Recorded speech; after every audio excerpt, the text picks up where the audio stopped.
On a déjà travaillé ensemble quelques cours au niveau du lag, mais il n'y a rien de mieux que des exercices vraiment pour sentir ce mouvement-là. Aujourd'hui, un exercice qui est quand même relativement simple, mais qui va vous obliger à garder un peu plus lorsque vous allez redescendre, à garder un peu plus l'angle dans vos mains et non pas de sentir que dès que vous amorcez la descente, que vos mains viennent se relâcher. Vous allez vous installer premièrement à peu près, là j'ai un fer 8 dans les mains, à peu près à une longueur de club d'un sac de golf que vous allez placer directement à côté de vous.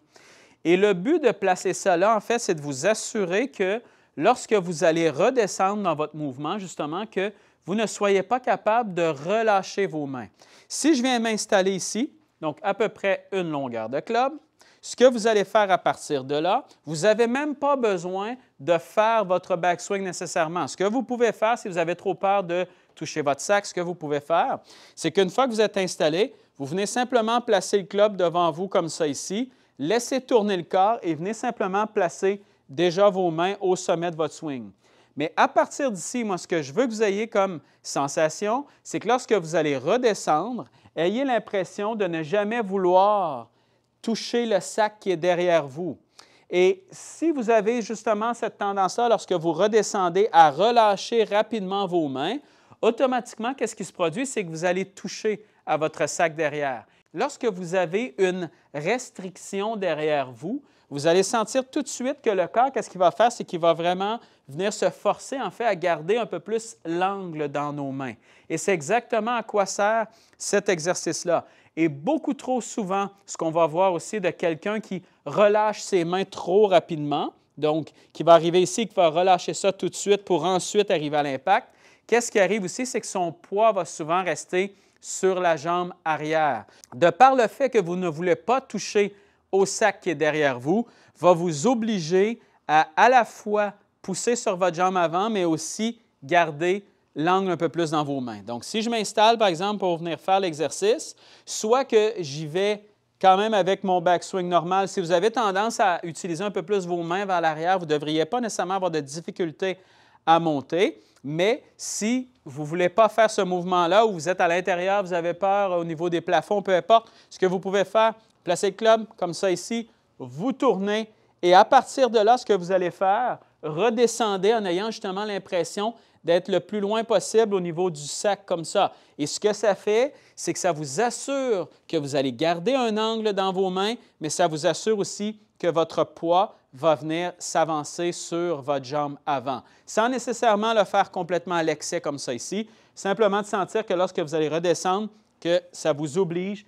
à aller vers l'avant et à garder l'angle un peu plus dans vos mains.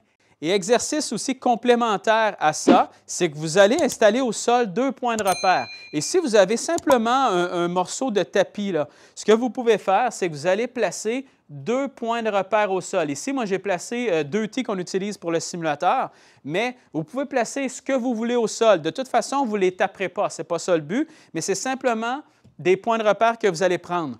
Le premier point de repère que vous placez ici, qui est par exemple pour moi un fer 8, je frapperai à peu près la balle à peu près au centre de mes pieds ou même légèrement décalé un peu vers l'avant, mais ça, c'est personnel. Mais à partir d'ici, ce que vous allez faire, c'est que vous allez placer le club tout simplement derrière comme ça. Vous ne voulez pas taper le tee qui est là, mais mon but est de sentir que lorsque je vais redescendre, de sentir que je vais venir simplement relâcher mes mains au deuxième point de repère. Mon but n'est pas de sentir que je vais relâcher complètement mes mains à l'impact ici. Mon but est de sentir que je vais essayer de relâcher mes mains au deuxième point de repère. Et ça va faire toute la différence sur votre frappe de balle. Si vous vous installez et que vous avez tendance à relâcher vos mains beaucoup trop rapidement, premièrement, vous allez toucher le sac. Deuxièmement, vous allez probablement toucher bien en arrière aussi de votre premier point de repère. Donc, ce que vous voulez sentir, c'est le contraire. Vous tournez. Lorsque vous arrivez au sommet de votre swing, lorsque vous allez redescendre, vous vous appuyez un peu sur votre jambe avant, vous gardez l'angle dans vos mains et ce que vous voulez, c'est de sentir que vous allez venir toucher le sol à votre deuxième repère. Et la vérité est que lorsque vous allez aller taper des balles, si vous prenez cet exercice-là et que vous sentez que vous relâchez ici, ce qui va probablement arriver, c'est que vous allez relâcher un peu plus ou la balle. C'est seulement une question de sensation. Lorsque par la suite, vous allez venir taper des balles, je vous garantis que vous ne serez jamais à peu près comme ça ici. Qu'est-ce qui va arriver? C'est que vous allez probablement être dans cette position-là, alors que pour vous, votre but est de sentir que vous allez relâcher un peu plus vers l'avant. Tout est une question de sensation. Vous devez exagérer votre mouvement pour réussir justement à aller chercher un meilleur contact. Je me place ici, je tourne, je m'appuie un peu sur ma jambe avant, je garde l'angle pour ne pas venir toucher le sac qui est derrière moi et à partir d'ici, je m'assure de laisser tourner le corps comme à l'habitude et je relâche maintenant mes poignets lorsque j'arrive à mon deuxième repère qui est devant moi. Et comme vous voyez, je n'ai pas besoin de terminer mon swing vers l'avant, je fais simplement un tout petit mouvement, mais je sens justement où mes mains viennent vraiment se relâcher. Et ce que ça travaille du même coup, c'est que ça m'assure que je ne les relâche pas complètement derrière. Si vous avez cette tendance-là à avoir la tendance justement à envoyer la balle dans les airs ou à sentir que vous devez l'aider à monter dans les airs, vous allez voir qu'avec cet exercice-là, ça va vous donner une sensation qui est complètement différente.